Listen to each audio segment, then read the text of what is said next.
Last night we had about 40 people in this room being enthralled, I think, by a beautiful program all about Yiddish songs and tracing the journey from Tisha B'Av, a day of intense mourning, to Tu B'Av, a day of love, through Yiddish songs. Apart from Rav Jacob and Julie, I think it's fair to say that the demographic in the room was basically the demographic that we might call empty nesters.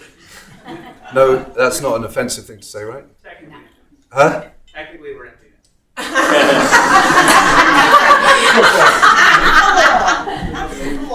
Okay, for a couple of weeks.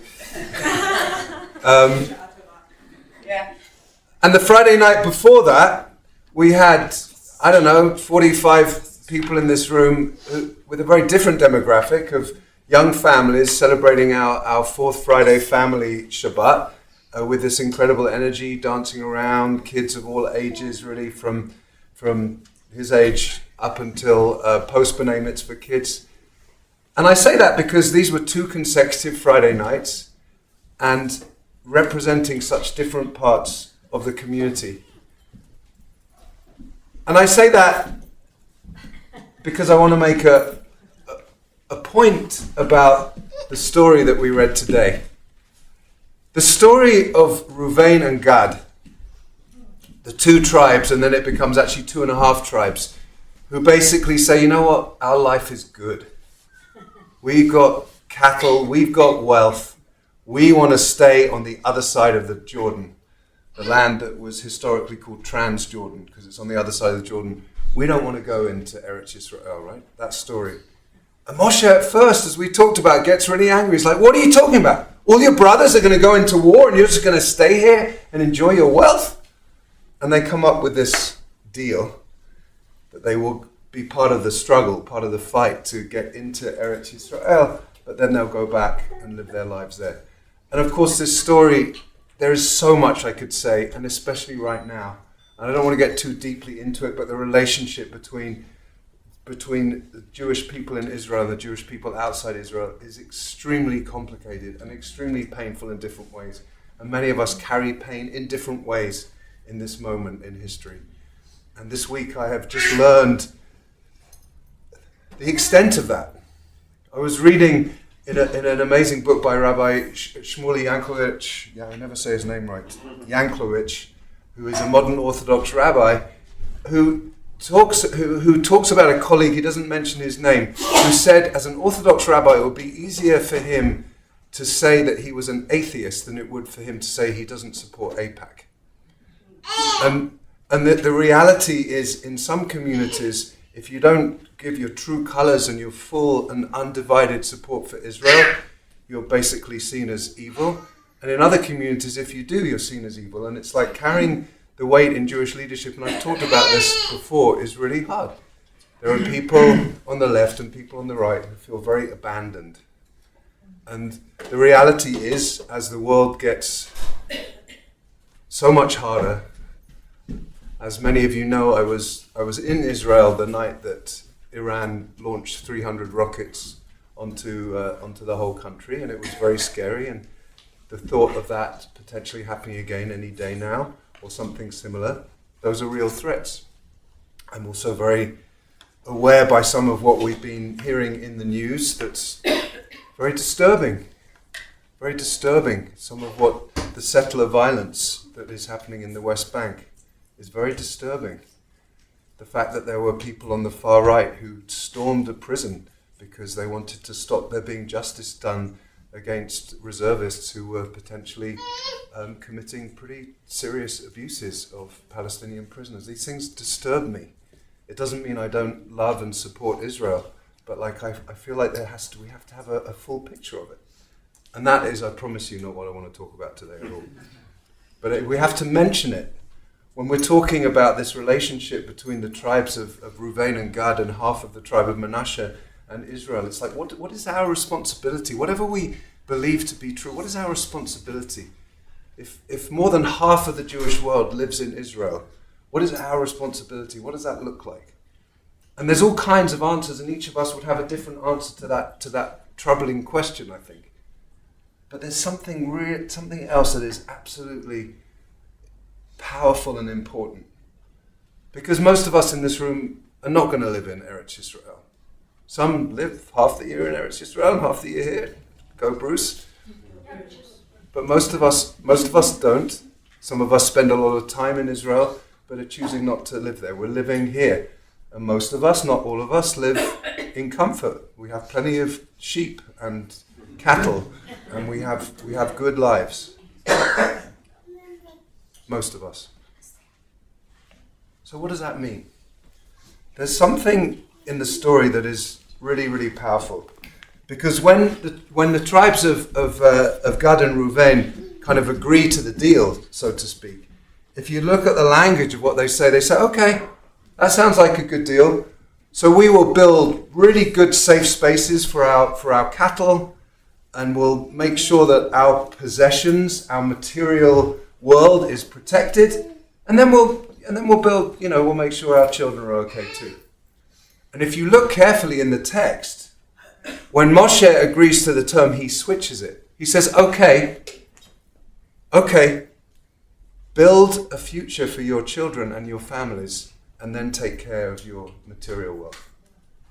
And there's an amazing commentary by Rashi who says that they had it all wrong. He says, "Sehikdimu miknehem letapam," because they put their material property before their children.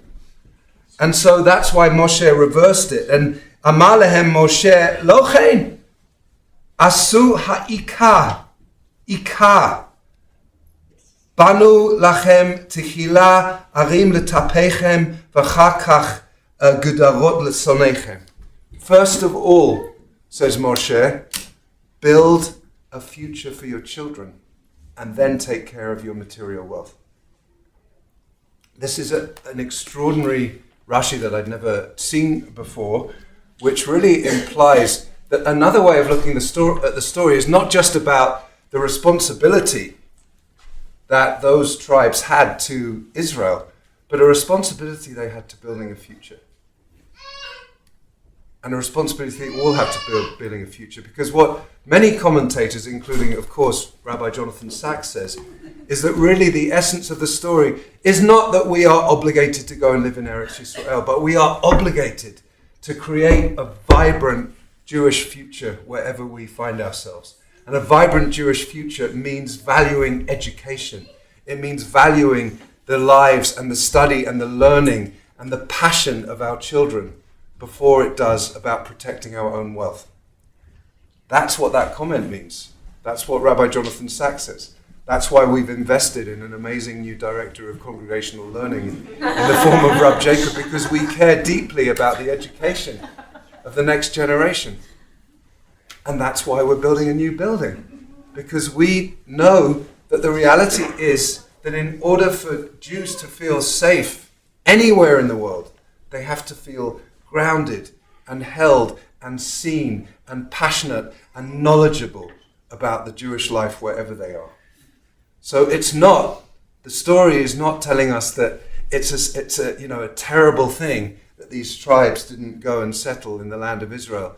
It means that on the condition that they don't, they have to secure the future. They have to secure a powerful future where we are. And what that means, of course, can mean different things to each of us. It doesn't mean we're off the hook, and those of us who care deeply about Israel, it doesn't mean that we stop supporting Israel. Of course we don't.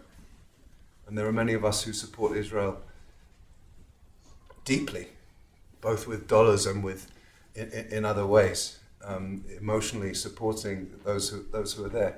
And of course, as a community, we're pretty diverse, and what supporting Israel means something different for different people in the congregation, and I don't want to judge or evaluate those different forms of doing that. But what I do want to say is that I want to quote what Rabbi Jonathan Sachs says. He says, Moses' implied rebuke to the tribes of Reuben and Gad is not a minor historical detail, but a fundamental statement of Jewish priorities. Property is secondary, children primary. Civilizations that value the young stay young. Those that invest in the future have a future. Those who invest in the future have a future. It is not what we own that gives us a share in eternity, but those to whom we give birth and the effort we make to ensure that they carry out our faith and way of life into the next generation.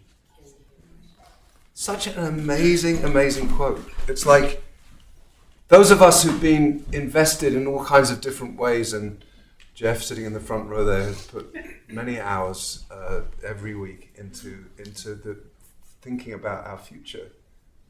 Those who invest in the future have a future.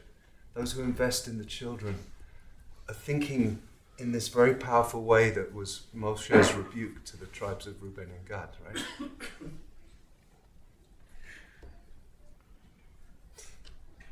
I was going to make a terrible political comment, but maybe. It's not just about leaders who have children. It's about... Okay.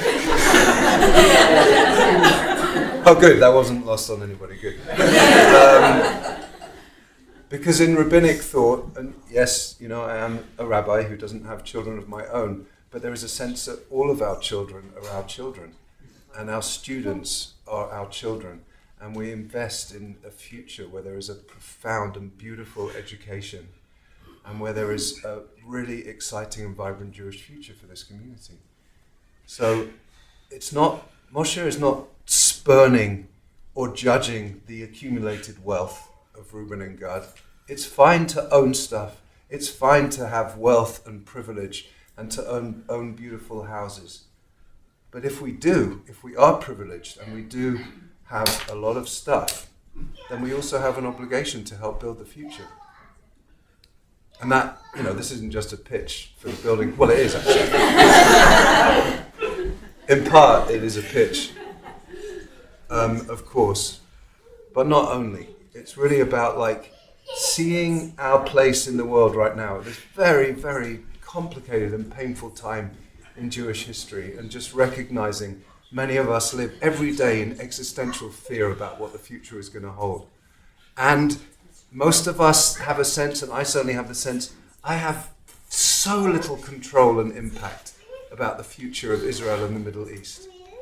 I can have my passionate things that I believe about, but I do have impact on this amazing Jewish community here in Boulder, Colorado. Right, Leo? He knows what we need in the future. You interpret those cries as being like, what do you mean you're not even thinking of contributing to my future so that I can have an amazing...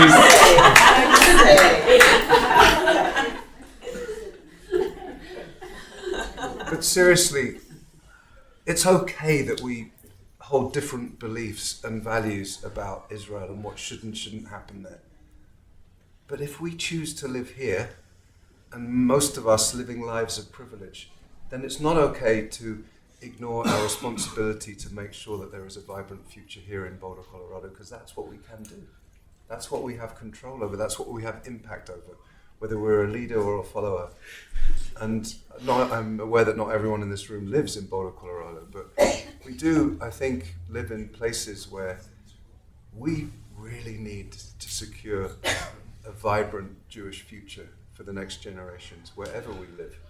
And those of us who live in Boulder, here we are. So, I don't know, that's it. I don't want to say anything else. It's late, and you get the message, I think. Shabbat Shalom. Shabbat Shalom.